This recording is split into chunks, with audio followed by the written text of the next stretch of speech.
y creo que es el tiempo de Él, y le doy gracias porque Él me permite ser la portadora.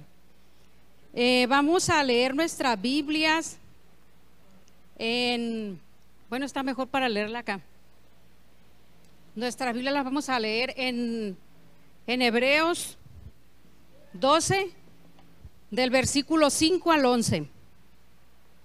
La palabra de Dios dice así: en el nombre del Padre, del Hijo y del Espíritu Santo.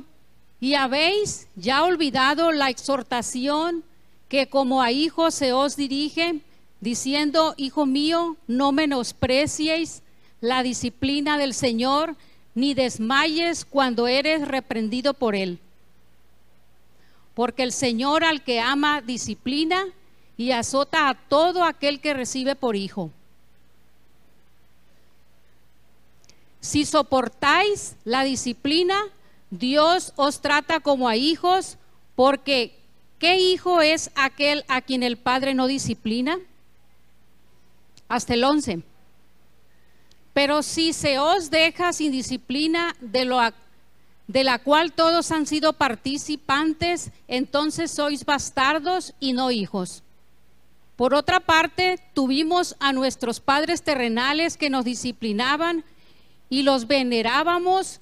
¿Por qué no obedeceremos mucho mejor al Padre de los Espíritus y viviremos? Y aquellos ciertamente por pocos días nos disciplinaban como a ellos les parecía, pero para lo que nos es provechoso, para que participemos de su santidad. Es verdad que ninguna disciplina al presente parece ser causa de gozo, sino de tristeza, pero después da fruto apacible de justicia a los que en ella han sido ejercitados. Amén. Palabra de Dios. Yo les pido que nos dispongamos a orar y dispongan sus corazones a escuchar palabra de Dios, y que Dios sea el que hable en esta noche. Amén. Amén. Padre Santo, en esta hora me pongo en tus manos. Yo te pido que bendigas, Padre, esta palabra, Señor, que se acaba de leer. Yo te pido, Padre, que bendigas la vida de cada uno de tus hijos que está presentes. Yo te pido, Padre, que tú hables por medio de mí, que tu palabra, Señor, sea en cada corazón, mi Dios, que cada corazón que esté aquí, mi Dios, sea ministrado, Padre, con tu palabra. Yo pongo, Señor, la vida de cada uno de tus hijos que está hoy, Señor, en esta noche, en tus manos, mi Dios, y que la palabra, Señor, sea, mi Dios santo, como perfume suave, Señor, que sea, Señor, en cada uno de sus corazones, y que podamos entender, mi Dios, lo que tú quieres hablar, Señor, en esta noche. Yo me pongo en tus manos, Padre, y pongo en tus manos, Señor, cada uno de mis hermanos que está en esta noche. Te doy gracias, Padre, te doy la honra y la gloria, mi Dios. Amén. Amén. Pues este tema yo lo llamo como disciplina. Es una bendición. La disciplina en un niño es una corrección, dice, que nosotros los padres damos a nuestros hijos. Lo que nosotros queremos que nuestros hijos sean, así tratamos de educarlos. Si queremos que nuestros hijos aprendan a ser obedientes, a ser honrados, a ser educados, pues así los estamos educando. Y así durante edad temprana se educa a los niños y continúa hasta su edad adulta. ¿Alguien así disciplina a sus hijos? Sí, amén. Así se disciplinan los hijos. Entonces, en un atleta también tiene que haber una disciplina. En un atleta, dice, se somete a reglas. deja hábitos malos un atleta, deja diversiones, hace a un lado los desvelos, deja a un lado los vicios, hace una dieta rigurosa también. También en un país hay reglas para los ciudadanos. Todo ciudadano tiene que tener sus reglas. Si viola reglas, pues va a la cárcel, va a los separos. En una empresa también hay reglas. Si llegas tarde o llegas algunas veces con retardo, te pueden castigar un día. Y así como el niño es disciplinado, así como un atleta también tiene que tener disciplina. También un país tiene disciplina, tiene también la empresa. Asimismo, la vida del cristiano es similar a todo esto. Tenemos que tener una disciplina, todos nosotros los cristianos. Voy a hablar un poco de la vida de Jacob. Jacob fue un hombre mentiroso. Él mintió a su hermano, lo defraudó quitándole la primogenitura. Después engañó a su padre, le dio la bendición a su hijo, correspondiéndole a su hijo mayor. Después Dios empezó a tratar con la vida de Jacob, lo mandó con su tío Labán. Su tío Labán era también engañador, como Jacob. Entonces, al llegar a la casa de Jacob, mira a Raquel y se enamora de ella, de la hija de Jacob. Entonces, él la pide en matrimonio a Jacob, a su tío Labán. Pero Labán le dice: tienes que trabajar 7 años para yo poderte dar a mi hija Raquel.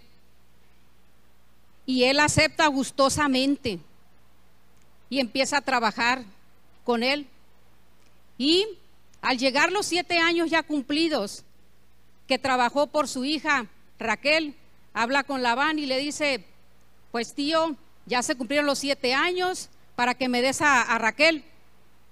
Entonces su tío Labán prepara fiesta, una grande fiesta muy bonita, pero al término de la fiesta se da cuenta Jacob que es engañado de nuevo. Él es engañado porque le dieron a su hija Lea, la mayor, no a Raquel. Entonces, ¿qué pasó? El tío Labán le volvió a decir: 7 años más vas a tener que trabajar si quieres a mi hija Raquel. Pues se puso a trabajar los 7 años, hermanos, por Raquel, porque era la que amaba a él. Entonces, así pasan 20 años, hermanos, engañándolo su tío Labán. Y en esos 20 años, 10 veces le cambió el sueldo a su tío, engañándolo. O sea, una tras otra, con la hija, luego la otra hija, lo hizo trabajar 20 años, le cambia 10 veces el sueldo. Al final dice, abandona la tierra de su tío y se va a su hogar, Jacob. Entonces, durante el viaje, se le muere su amada Raquel. Ella ya va embarazada, pero en el camino se le muere. Primero dio a luz, dejó a su hijo.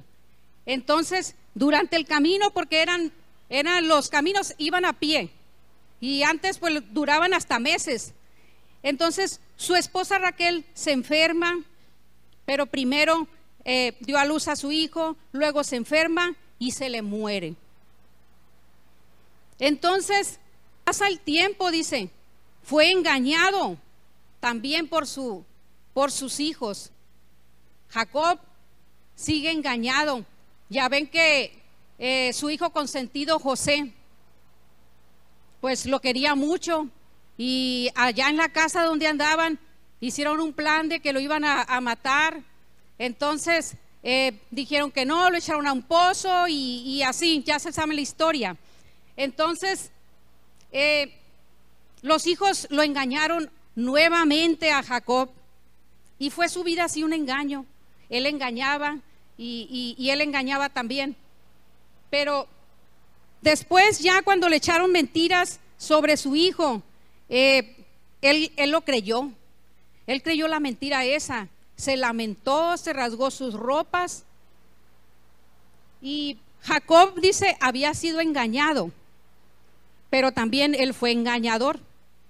Sin embargo, Dios estaba utilizando todas esas circunstancias para su bien. Dios estaba tratando con la vida de Jacob. A través, dice, de la disciplina y castigo, Dios estaba produciendo un cambio de carácter en Jacob. Dios lo estaba preparando a Jacob para lo que tenía adelante para él. A través, dice, Jacob, sabemos quién fue Jacob. Después de estos procesos de mentira y todo eso, Dios trataba con su vida, él aprendió. Y después, ¿quién fue Jacob? Jacob fue el rey de Israel. Fue Israel. Fue el padre de las 12 tribus. Entonces, él llegó a ser manso, llegó a ser humilde y llegó a ser maduro por estos procesos que Dios le permitió pasar. Cuando llegó a Egipto, Faraón, la máxima autoridad de ahí, le reconoció como un hombre de Dios. Se inclinó, dice, hacia él para que lo bendiciera. Dice, la disciplina nos enseña a corregirnos. En Hebreos 12:5 dice esto.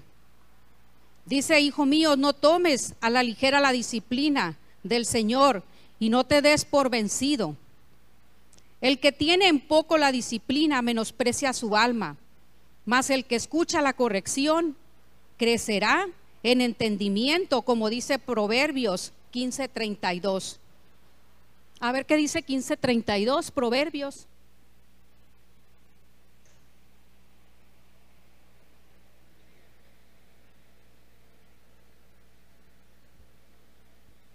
Proverbios 15:32 dice, el que tiene en poco la disciplina menosprecia su alma, mas el que escucha la corrección tiene entendimiento.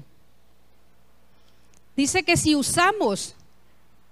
rehusamos la corrección, peligra nuestra vida. ¿Por qué peligra nuestra vida? Porque nosotros como humanos tendemos siempre a equivocarnos. Siempre vamos a estarnos equivocando. Y estamos en situaciones peligrosas y hasta fatales. El error de la humanidad es complacer a la carne. Siempre estamos complaciendo a la carne en vez de someternos a Dios. Dice, si tenemos en poco, dice el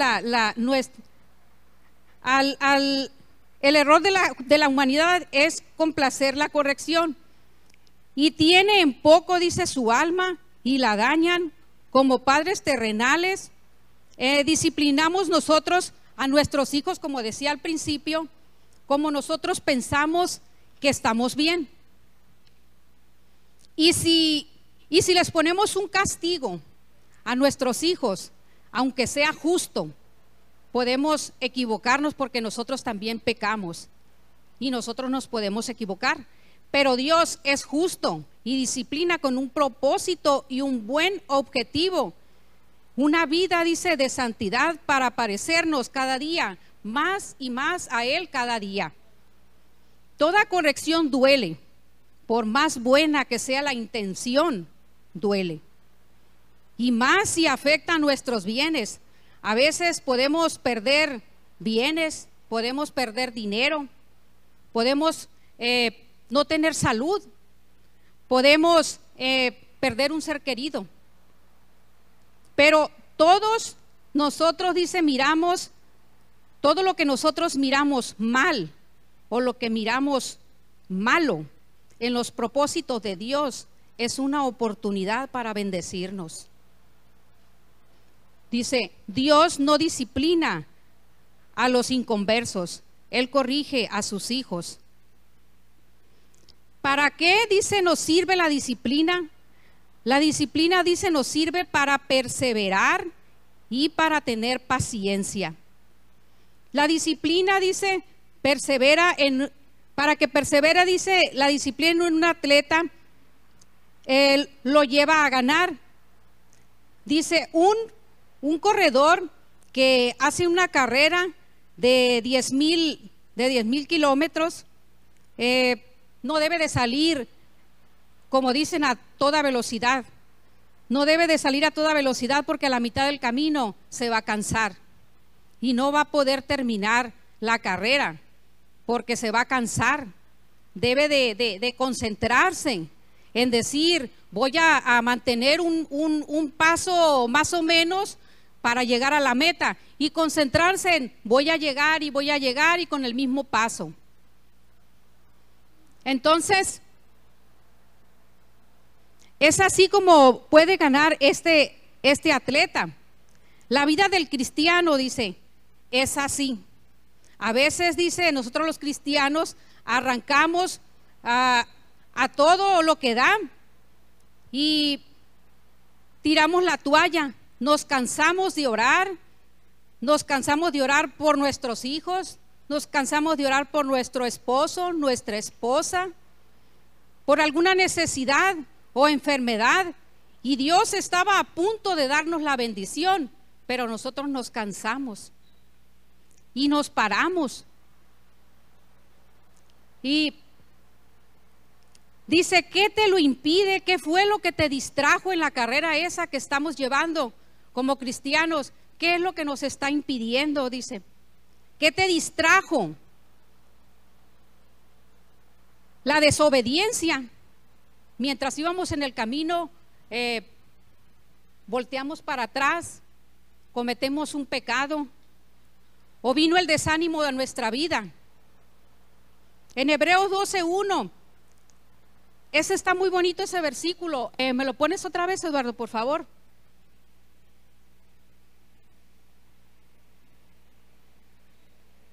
Dice, por tanto nosotros también, teniendo el derredor nuestro tan grande nube de testigos, despojémonos de todo peso y del pecado que nos asedia y corramos con paciencia la carrera que tenemos por delante.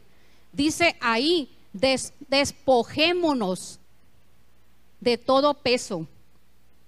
¿Qué viene siendo ese peso que nos tenemos que despojar? Ahorita lo vamos a ver. Imagínense, dice, un corredor con una mochila con piedras, hermanos.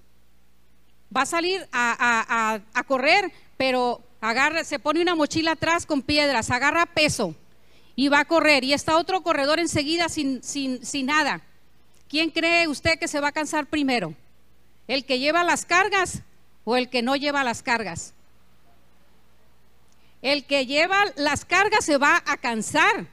Entonces, dice, así dice las cargas del cristiano, dice también, no va a poder, las cargas del cristiano que carga durante su carrera, son las faltas de perdón que van cargando en su mochila, es la amargura, es estar al pendiente de qué comeré mañana, problemas con los hijos, problemas con los padres, problemas con el esposo, puros problemas andan cargando en esa mochila también. El ejemplo ese del atleta que estoy poniendo con una mochila llena de piedras, es lo mismo como uno de nosotros que está caminando la carrera también con esa maleta llena de puros problemas, llenas de puras, ¿qué voy a comer mañana?, de amarguras. Todo eso, hermanos, es carga para nuestras vidas. Y no podemos caminar una vida cristiana como Dios quiere.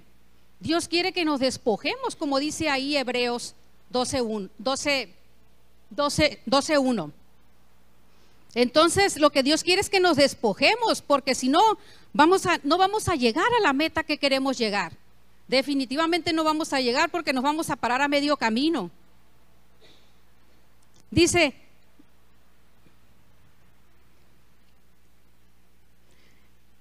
podemos preguntarnos por qué pruebas a nosotros, por qué dificultades, por qué, dice, enfermedades, dolor, angustia a nuestras vidas. ¿Acaso son señales de ira de Dios? Nos podemos preguntar nosotros. ¿Cómo debemos reaccionar a esto? A nosotros los cristianos, nada nos viene al azar. Nada absolutamente nos viene al azar. Voy a dar así breve mi testimonio. Quien no lo escuchó, este 27 de febrero pasado, Dios a mí me sanó de una hernia. Quien no me miró, o quienes me miraron allá atrás, que me debatía en dolor, nadie sabía, porque yo ahí me retorcía. En los primeros días me fui a la oficina, me bajaba, me iba, me bajaba, y fue para mí algo muy pesado, fue algo doloroso. Llegó el momento en que yo ya no soportaba. Yo por mis propias fuerzas, yo quería sobrellevar esto. Yo estaba tomando muchas pastillas, estaban muy caras las pastillas, 9 pastillitas, estaban como 900 pesos, pero llegó el momento en que ya dejé las pastillas, porque yo dije, Señor, lo que tú quieres es que yo confíe en tu palabra, porque desde que me dieron el diagnóstico, hermanos, a mí, yo sentí de parte de Dios que era un proceso que yo iba a pasar con Él.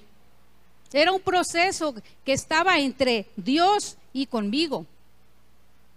Porque Dios, a través de este proceso, Dios iba a cambiar muchas cosas en mi vida. Muchas cosas que no me iban a poder dejar avanzar. Nunca, los procesos esto que yo estaba pasando, si yo quería, yo lo podía evadir. Yo podía buscar alternativas, yo podía haber seguido tomando pastillas, yo podía haberme operado, pero yo sentí de parte de Dios que no debía de hacerlo. Era un proceso que yo tenía que vivir, eran unos cambios que yo tenía que hacer. Dios quería de mi humildad, Dios quería de mi fe, Dios quería de mí muchas cosas que tenía que hacer cambios en mi vida.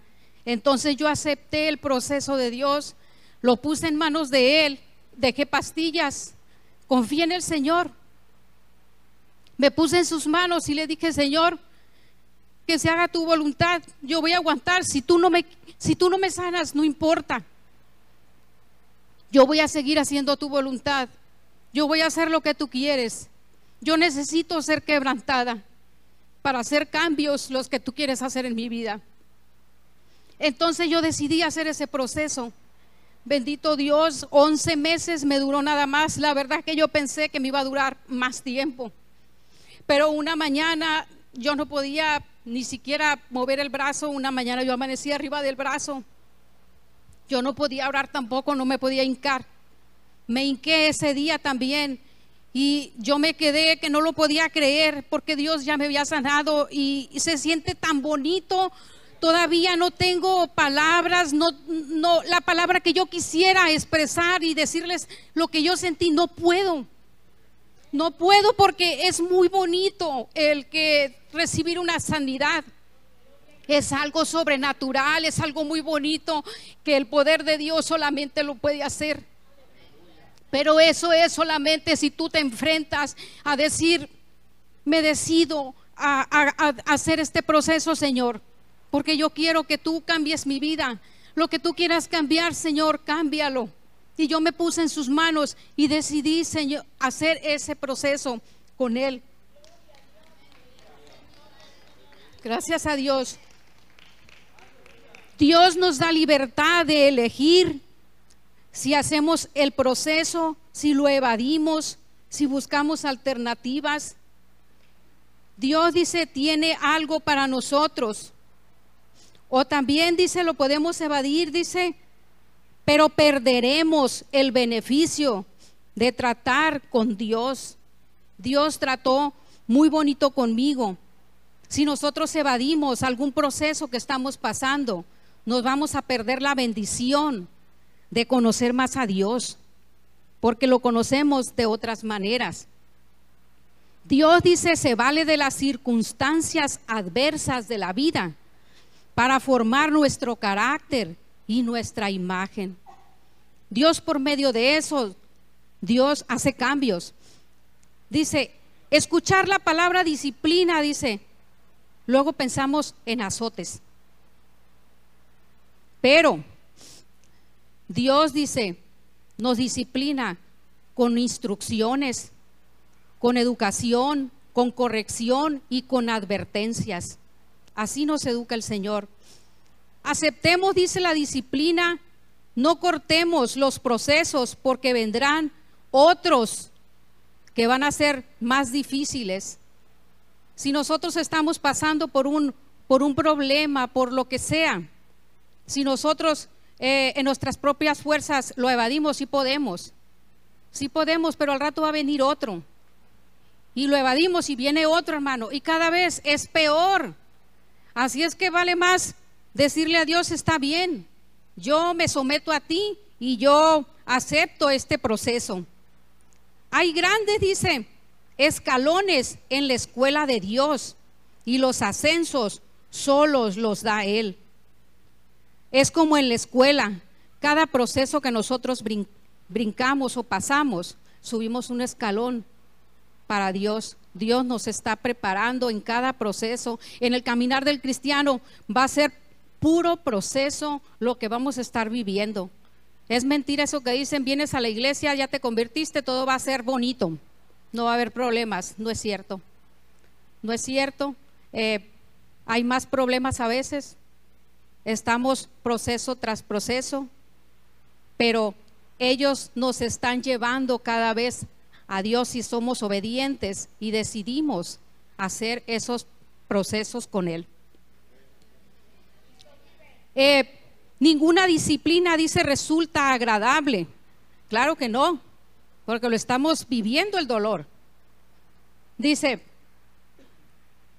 otra vez, dice, poniendo el ejemplo, dice, del atleta. El atleta, dice, tiene que dejar también los deseos de la carne.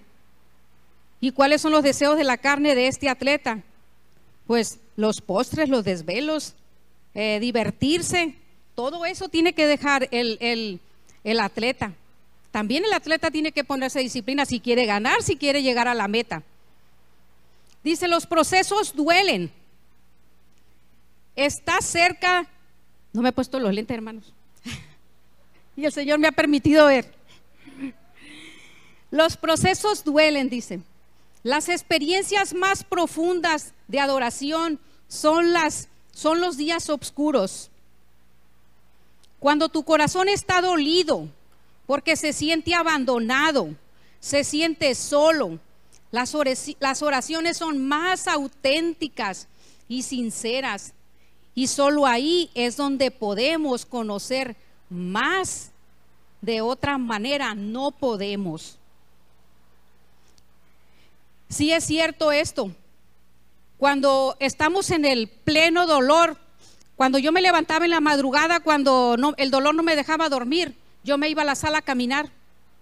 Me iba a la sala a caminar y ahí lloraba y le decía, Señor, a veces antes de que yo aceptara el proceso, yo le decía al Señor, ¿hasta cuándo me vas a sanar? Ya no sé qué decirte, ya no sé cómo pedírtelo. Llegó el momento que yo me desesperé, porque según yo confiaba en Él, pero no. Hasta que yo acepté y le dije, está bien, Señor, yo ya no me voy a quejar. Si es tu voluntad sanarme, sáname. Si no, yo voy a seguir haciendo tu voluntad. Hasta ese entonces yo me sentí tranquila, me sentí paz y sentí gozo, sentí el dolor, pero era más lo que yo confiaba en el Señor que mi dolor. Ya el Señor me bajó un poco el dolor gracias a Él, y gracias a así pude yo sobrellevar este dolor. Dice Juan 11:35 que Jesús lloró. También Jesús lloró, también Jesús tuvo sus días oscuros. y también nosotros los tenemos. Pero ¿qué pasó? Lloró por su amigo Lázaro, ¿verdad? Pero con un propósito. Ya ve que lo fueron a hablar que su amigo Lázaro estaba enfermo y no iba, y le volvían a decir y no iba, pero Dios estaba haciendo esto especial. No fue hasta que ya Lázaro murió, llegó Jesús. Entonces, cuando se enteró que estaba muerto, dicen que lloraba a llanto abierto por su amigo Lázaro, porque lo amaba. Pero Dios tenía un propósito. Dios no le permitió a él ir a orar por Lázaro para que sanara, porque Dios tenía otros planes. Los planes de Dios eran de mostrar que su gloria se mostrara, y que toda la gente que estaba ahí se diera cuenta del poder de Dios que sacó a Lázaro de la tumba. Ese era el propósito que Dios quería. Por eso no permitió que fuera Jesús antes a orar por Lázaro. Y así es en nuestra vida. A veces nosotros podemos sentirnos solos, podemos sentirnos tristes, pero es necesario que se sientan a veces así, hermanos, porque es como vamos a buscar el rostro de Dios. Porque si no, no lo hacemos. Si todo va bien, no buscamos a Dios. Tiene que haber momentos de oscuridad para que busquemos a Dios, y ahí es donde Dios trata con nuestras vidas y nos da la humildad. Cuando estamos pasando un proceso que duele, está doliendo, es cuando nos humillamos a Dios, o cuando Él nos puede hacer humildes. Dice, así como este ejemplo de Lázaro, Dios permitió también, dice, a Daniel que lo echaran a la fosa de los leones, también a Pablo que lo azotaran y naufragara, a Jonás que lo tragara el pez grande. Y así es, hermanos, todos los hombres de Dios pasaron procesos difíciles y más difíciles, porque Jonás, ¿quién aguantaría lo que aguantó Jonás o lo que aguantó Pablo? Que lo azotaran y que lo apedrearan y naufragaran. Esos procesos son más difíciles. Los de nosotros, diré que son pequeños, duelen, pero son más pequeños que los hombres de antes. Entonces, Dios también permitió que los hombres de antes tuvieran ese tipo de procesos. Nosotros también los estamos teniendo y los vamos a seguir teniendo. No huyamos de ellos, porque van a venir otros, hermanos, y otro, y se nos va a hacer más pesado. Dice, donde hay grandes tribulaciones, suceden grandes bendiciones también. Cuando nosotros pasamos grandes tribulaciones, lloramos y todo lo que usted quiera, cuando pasa todo eso, la gloria de Dios se deja sentir en nuestras vidas. Nosotros somos diferentes, y esa es la bendición que viene a nuestras vidas. Así también el oro. El oro, para ser purificado, lo tienen que meter al horno, y entre más fuerte le pongan el fuego, más lo purifican. Así somos nosotros, hermanos. Tenemos que ser pasados por fuegos, por medio de los problemas, de las situaciones que pasamos en la vida, para ser probados, para ser purificados, para llevarnos a santidad del Señor. Dice, porque nosotros, dice, vemos lo que parece, pero Dios ve la bendición para nuestras vidas. Nosotros no podemos ver, nosotros en el momento que estamos pasando lo malo, pues nosotros nomás vemos lo malo, pero Dios no ve lo malo. Dios ve adelante. Dios está viendo tu bendición. Dice, tu necesidad o problema, dice, es una oportunidad para el Señor. Si no hay necesidad, no hay búsqueda de parte de nosotros. Dios nos dará, dice, más. Dios no nos dará más de lo que podamos soportar, dice. Jesús pasó soledad, pasó tentación, pasó estrés, pasó burlas, pasó críticas, pasó rechazos y muchas cosas, pero perfeccionó su sufrimiento. Jesús, dice, es el Hijo de Dios y pasó por todo esto. Pero después de que pasó todo esto, ¿a dónde terminó? Ascendió a los cielos. Ascendió a los cielos. Así nosotros también, Señor, hermanos, así como Jesús pasó todo esto y ascendió a los cielos, nosotros como hijos de Dios también, si pasamos todo esto, también vamos a ascender a los cielos, porque nuestra tierra no es este mundo. Nosotros somos extranjeros aquí. Nuestra tierra está en el cielo. Así es que queremos ir allá con Jesús. Tenemos que pasar todo lo que pasó su hijo. Nosotros no nos vamos a escapar de lo que pasó también él, ni de lo que pasaron los apóstoles. Dice, no miremos al mundo como está, ni te deprimas, enfócate en Cristo. Dice que no te deprimas, porque en el mundo, ¿qué miramos? Miramos pobreza, miramos golpes, miramos maltratos, miramos desastres. Imagínense, nos ponemos a fijar en todo eso. ¿Cómo nos vamos a poner? Lo vamos a echar a la mochila, ¿verdad? Como el atleta ese. Todo eso. Entonces son cargas que no nos corresponden a nosotros. Lo que nosotros debemos de hacer es vivir en paz y vivir con gozo. Poner todo en manos de Dios. Todo vamos a poner en manos de Dios. Dice, no tomemos a la ligera la disciplina, así como Job fue disciplinado y después fue bendecido. Dios es justo y disciplina con un propósito.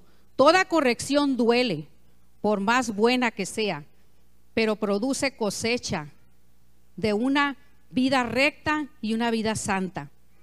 Concentrémonos nuestra mirada en nuestro Dios para llegar a la meta. Despojémonos de toda carga, como decía Hebreos 12:1. Aventemos esa mochila para caminar con un paso firme, un paso igual y caminar para no cansarnos y para poder llegar a la meta que Dios quiere que lleguemos. Así como el atleta y como el hombre, dice, hay que despojarnos. Nada más dice que ores por tu hijo. Despójate de la maleta, nada más ora por tu hijo, ora por tu familia, ora por tu esposo, ora por tu esposa, pero ponlo en las manos de Dios. Confía en Dios, confía en su poder y en lo que Él va a hacer. Si estás orando mucho por tu hijo y dices, ay, mi hijo no se convierte, mi hijo anda perdido, mi hijo está en las drogas y no cambia, déjalo que toque fondo si es necesario. Dios va a hacer la obra. Tú no vas a poder hacer nada por tu hijo. Lo único que puedes hacer es confiar en Dios y estar orando por él. Ora por él para que Dios lo cuide, para que Dios lo guarde en el peligro que anda. Eso sí debes de hacer por él, estar orando por tu hijo, pero a tu hijo déjaselo a Dios. Dios va a tratar con tu hijo, y si es necesario que llegue al fondo como el hijo pródigo, pues va a llegar. El hijo pródigo, hasta que llegó al fondo, es como reaccionó y vino a su padre. Fue cuando reconoció hasta que tocó el fondo. Así es que a sus hijos déjenlos, a sus problemas déjenlos, confíen en Dios. Dios tiene poder para transformar todo eso en una bendición, hermanos. Para poder caminar la carrera con Él, tenemos que confiar y poner todo en sus manos. Pues sería toda esta palabra, pero quiero que leamos por último Hebreos 12:11.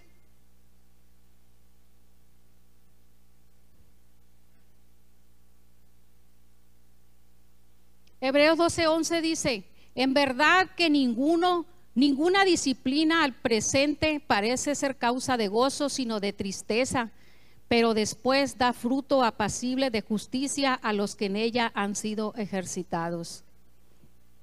Entonces, hermanos, yo los invito a que confiemos en Dios, a que si están en un proceso ahorita en su vida, por más doloroso que sean, hermanos, déjenselo en manos de Dios.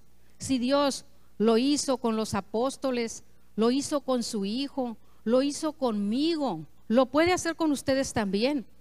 Confíen en Dios, en el poder de su palabra, porque Él no miente. Si Él dice que Él nos va a bendecir, nos va a bendecir.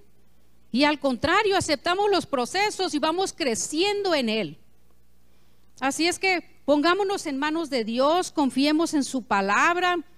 Y si alguien quiere pasar a este lugar a pedirle a Dios que nos ayude, a enfrentar los procesos si estamos teniendo, nos ayude a poner en sus manos a nuestros hijos, a todo problema que tengamos, ponerlo en sus manos y confiar en Él. No carguemos esa mochila, hermanos, porque si la cargamos, esa soledad, esos problemas, esas amarguras que traemos arrastrando, hermanos, no vamos a poder llegar a la meta, no vamos a poder hacer lo que Dios quiere hacer en nuestras vidas. Así es que confiemos en su palabra, pongámonos en sus manos, confiemos en Él. Si gustan pasar aquí al altar o donde gusten orar, pónganse en manos de Dios, pongámonos en manos de Dios para que Dios trabaje en nuestras vidas, que sea Él quien nos mueva y nos ayude a cambiar y a aceptar los procesos con Él y que sean menos pesados.